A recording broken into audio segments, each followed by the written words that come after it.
That's not cash. Okay, Hindi yan yes, cash, yes, hindi yes. yan cash. And you said it's required that the lawmakers go to the Speaker's office to secure the approval. Not go to the Speaker's office. And you recently also said congressmen who joined the Bagong Pilipinas Serbisyo Fair received government aid allocations worth 7 million for AIC, 7 million for medical assistance, 7 million for Tupad. That's a total of 21 million pesos. That's not cash. Okay, hindi yes, yan cash, yes, yes. Hindi yan cash. And you said it's required that the lawmakers go to the Speaker's office to secure the approval. Not go to the Speaker's office, di ba? Okay, baka sabihin, niligwa ko yan. I was quiet about it. Tinanong ako nung isang reporter after the SONA, totoo ba yung 777? Alam, magsinungaling ako, di ba? So sinabi ko, totoo. And, okay, ano ba yan? Di ba naglalagay ng pondo ng AIX, AKAP, and MAIP, and Tupad, no? I think ang pinaka-importante dyan kasi is yung MAIP, yung Medical Assistance to Indigent Patients. Di ba yan yung parang silang So, pag ikaw may hawak nun, talagang hawak mo yung congressman. Paano matitiis ng congressman na dahil nanindigan siya, pag merong may sakit, wala siyang maitulong. Okay? So, talagang ang hirap, di ba? And di ba, nung nagkaroon ng ruling doon sa PDAF, na ginawa unconstitutional, ang sinabi doon, hindi pa pwedeng post-enactment ng Congress, di ba? Ibig sabihin, pag pinasa ng Congress ang budget, hindi na niya pwedeng pakialaman. Okay? Ang sinasabi, okay, for example, ang sagot ng dalawa doon, si Congressman Asidre ng Tingog, of course, he will defend the Speaker. Ang sabi niya noon, no, the requests are just being endorsed. Hindi yan approval o disapproval. Oh, I am asking him now, bakit pag sumama ka sa Bagong Pilipinas Serbisyo Fair, meron kang 777. Kung hindi ka sumama, wala ka. Endorsement ba yan? O he has the authority to give and not to give? Very clear, the Speaker has the authority to give or not to give a district the soft funds. Not only dun sa 777. Kasi may basic kami, di ba? Pag kulang, dun kami magre-request sa portal. May portal yan. O tapos di ba pinakita ko nga yung text? Ano ba nakasulat dun sa text? Mamaya, hanapin ko pag may break up. Na yung the funds you requested from the Speaker. So, okay, pero niliwanagin ko, hindi po ito cash na binibigay. It is 7 million worth of AIX, 7 million worth of Tupad, 7 million worth of AKAP, o minsan ginagawang 7 million worth of MAIP. So, maliwanag na aprubahan na namin yung budget, but still, the authority to give or not to give is with the Speaker. At meron talagang nababawian. Pag hindi ka sumunod, if you're not a good boy or a good girl, pwede kang bawian, pwede i-hold. Is that fundamentally wrong? Yes, because sinabi na nga doon sa bawal ang post-enactment. Our role is to approve the budget. After we approve the budget, hindi na namin pwedeng pakialaman yun kasi nasa executive branch na yun. It's up to the executive to implement it. Okay. Now, in the 2026 budget, you have Senator Sherwin Gatchalian saying, if I'm saying this right, that he wants this to be the golden age of budget transparency. The lower house also said that they're going to open it to stakeholders, etc. One, do you believe that? Will there be a change in how Hindi nga, ipakita muna, okay, di ba, good faith, hindi pa pwede kasi, kalimutan na natin yung, yung 2025 budget. Let's move forward. Pero ng taong bayan yan, paano natin kakalimutan, di ba? Let's be accountable. Kasi gano'n naman yung ginagawa namin sa budget, di ba? What do we do in the budget? Di ba tinatanong yung mga departamento, paano nyo ginastos? Di ba? It's either, kung hindi mo nagastos ng maayos, o kung may question, babawasan yung budget mo, di ba?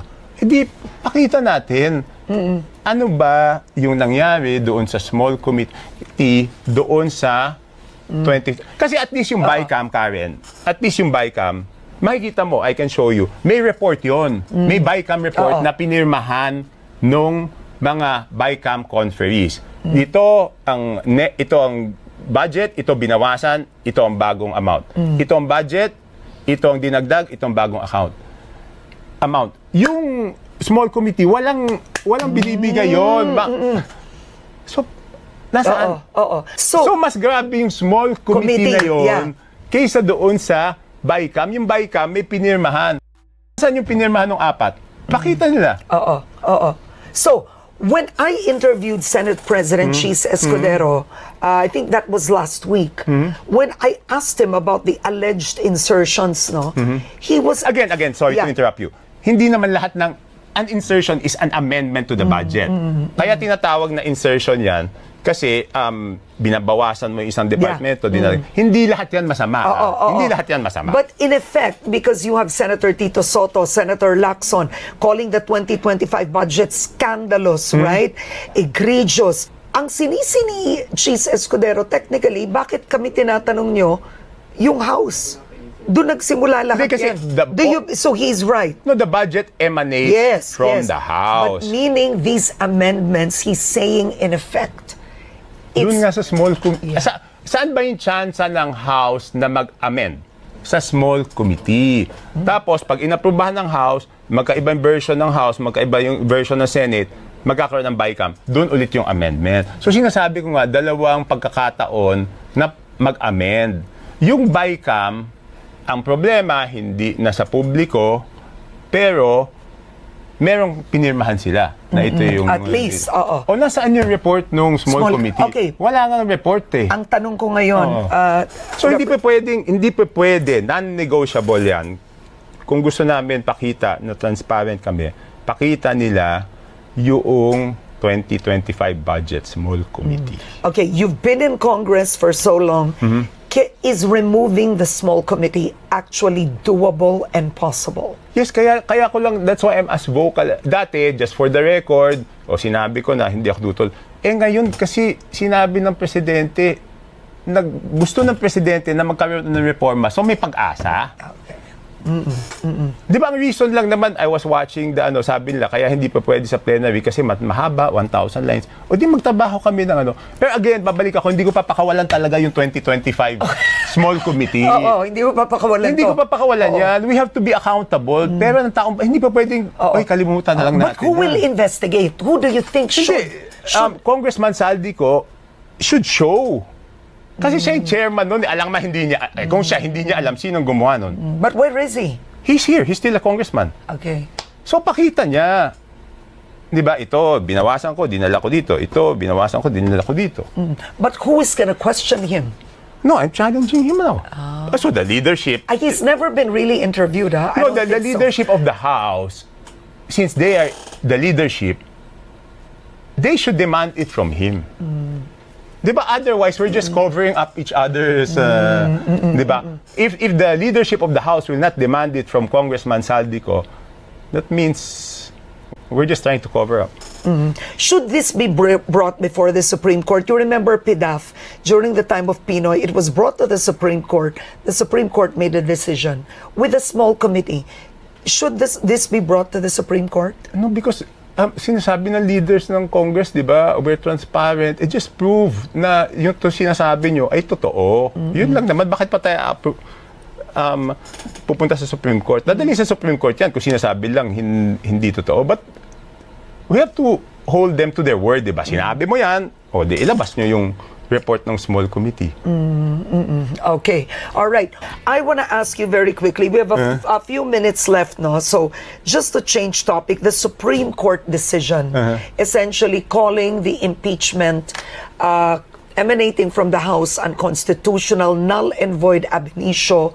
What are your thoughts? Did the Supreme Court overstep? Ay, nako, Karen, I don't want to... I would want to avoid comment. Pero alam mo ako, purist ako, di ba? Purist ako.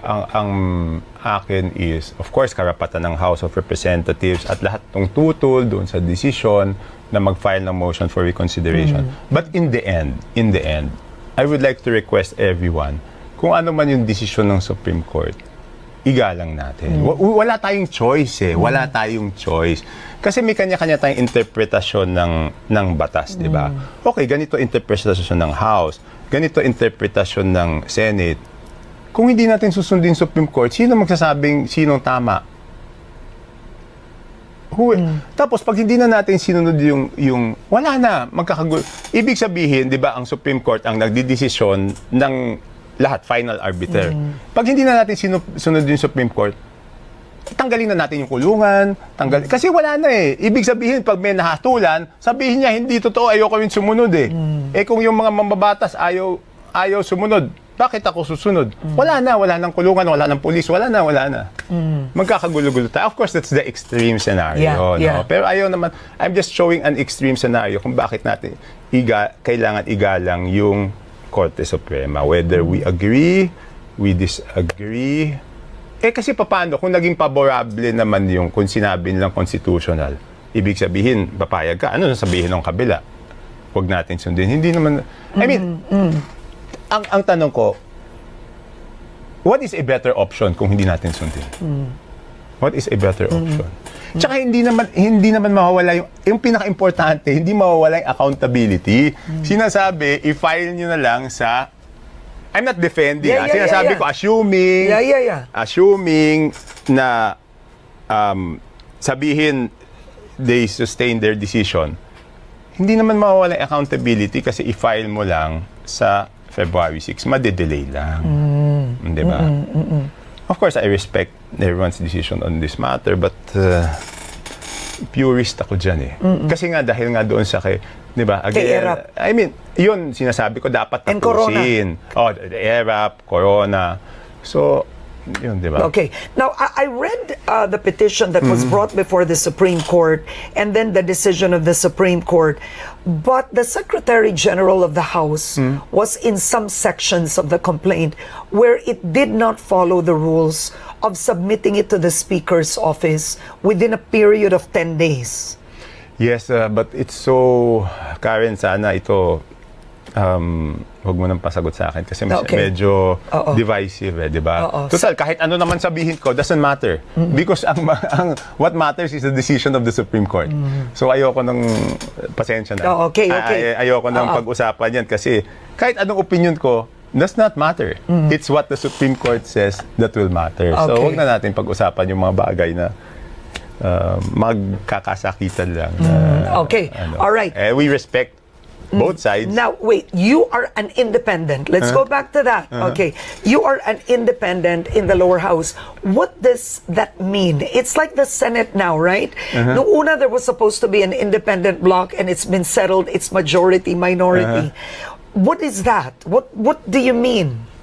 No, I'm not aligned with the majority. That's a given? Hindi rin ako sasama dun sa minority. So what happens to you, and are you 34? How many are you? Na independents? Or supposedly independents. Are you 3 or 34? Ilang kayo? Because 34 didn't vote for the Speaker. No, 34 didn't vote. That's why I qualified my abstinence from the vote kasi pag nag-abstain ka, automatic ibibilang ka minority. Pero kinarify ko na hindi rin ako sasama sa minority at mag-independent ako. So what does that mean? So, yun lang. Hindi kami part. Ngayon, hindi ko alam kung bibigyan kami ng committee memberships o hindi. So what does that mean for your constituents? For my constituents, I think they're happy that I stand up for what's right. Kasi yun naman yung pagkakilala nila sa akin sa nabotas eh. Kung ano yung tama, paglalaban natin.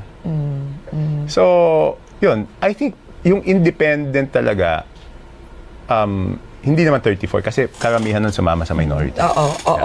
Yeah. Okay. And I'm not sure of the numbers, no? Pero nakakausap ko sa independents is siyempre si Albi tsaka si Kong Albi tsaka Kong Du. Kasi kami independents na supportive of the president. I think there's other independents that are not supportive of the president. Okay, that's a very good definition and delineation. So how do you move, the three of you, how do you move forward from this? What do you do in the 20th Congress? You, Congressman Frasco, Congressman Benitez. Depends nga eh. Kasi ang difference lang naman nung may membership ka is boboto ka. Doon naman sa independent ka, pwede ka naman mag-attend, hindi ka lang makakaboto. Pero ilan lang naman pinagbubutuhan na sa committee doon, di ba? Yung iba naman, wala naman mga objections. So, you can still participate, you can still do your job. Ang reality dito, I mean, sa legislative work sa tingin ko, walang problema. Ang reality dito is kung ganun pa rin yung sistema na kontrolado na speaker yung soft, siguro sa galit sa amin, hindi na kami bibigyan. So, ang mangyayari, wala ka ngayong source for medical assistance. Ayun, medyo mahirap. Mahirap yun. Mahirap yun. Kaya lang, mahirap yun. Anong gagawin mo? Wala You have to make a stand, di ba? You have to make a stand. Doesn't this also reek, systemically of patronage politics? Okay, it's good you ask that, no? Yes. Ang problema, Karen, tanongin kita, yung hindi makabayad sa ospital, saan pupunta? Hindi, kanino? Ideally, they should go to the hospital under the ideally universal healthcare, and it's free. Ideal yon. Pero kung hindi sila makuha, kung may singil, saan sila pupunta? Either pupunta yan sa mayor o pupunta sa congressman, di ba? Yung MAIP, sa tingin ko, baka pwede ma-institutionalize dahil sa universal health law, di ba? Pero hanggat hindi na institutionalized, kanino siya hihingi ng pandagdag o pambayad? Pambayad, di ba? Siyempre pupunta yan sa congressman. Di ba? Yun ang problema. So, kung gagawin naman lang walang bayad, ang naisip ko lang is kasi yung MAIP ngayon nagagamit na sa private hospital. Yeah. Oo. Di ba? Paano naman ang gagawin doon? Ngayon, yung aid naman doon sa indigents, ang problema is, of course, napakagaling ni Sec Rex, no? So, kung siya mag-aasikaso sa constituents namin, okay sa amin. Pero, ang nakikita ko lang practical problem is, kasi yung payout niyan, hinahati-hati doon sa payout teams Kasi hindi naman everyday siya nabotas I see. Diba?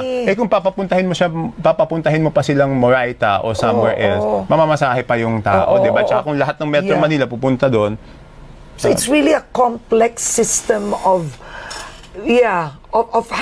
actually distributing aid. Yes. Technically speaking. Actually, kung lahat siguro may digital wallet, baka naman pwede, 'di ba?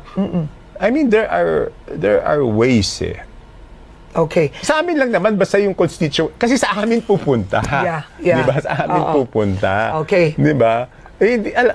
Paano gagawin namin? Okay. Diba? Well, it's 8:55 in the morning, the show's till 9, but I want to ask you your last words, okay, to the speaker. And I guess, at the end of the day, the clearest thing you've said here is, infirmities in the budget affect the president's legacy. It affects his performance. Yeah, but most importantly, it affects the lives of people. Okay, yung sinasabi, ang tinitingnan natin kasing corruption is yung corruption doon sa mga ginawa na palpak. Pero hindi ba corruption yung dapat maipagawa na hindi na ipagawa at hindi nakinabang yung mga tao at ibinulsa. Dahil dinala kung saan-saan yung sa hindi naman dapat. Hindi dapat. That is also corruption. Absolutely. So hindi one way na pinagkakitaan. Yung hindi nagawa na kailangan ng tao na mapakinabangan dahil for one reason or another na ilipat kung saan-saan, corruption din yun kasi hindi nakinabang yung tao So, do you have a statement for the speaker? Is there anything you want to say? Okay, hindi, ganito lang. Okay, if we are serious, babalik na naman ako. Go. If we are serious, ilabas natin yung ginawa ng small committee noong 2025 budget. Pakita natin, doon tayo magsimula. Kasi doon natin makikita kung ano yung pagkakamali. And have Zaldico report and answer. No, because kasi siya yung head nung ano na yun So dapat sabihan si Saldi, ilabas mo yan. Diba? Pakita natin sa publiko kung ano ba yung ginawa natin doon sa small committee. All right. On that note, Navotas Representative Toby Tiangco, thank you for joining me today. And just thank you for this. It's really an expose on your part. Thank you. So, you be careful. Okay? No, first, I want to thank I think it's, I mean, she doesn't, I don't think she shows it, but I think it's difficult also for Michelle, di ba? Yeah, Because your wife, it's family Yes. and your pasaway husband. Okay. No, but in fairness to her, Yeah. siya nagsabi, alam mo, kilala ka sa ganitong bagay, huwag kang papayag na masira kahit ka mag-anak ko pa yung mga yan. So, thank you, Michelle. I love you. Wow. Okay, that's it. Start today, Ganyan talaga everybody. pag inipit mo yung asawa mo sa nag-uupugang bato, kailangan gagawa kami ng Okay. areglo. Baka mamaya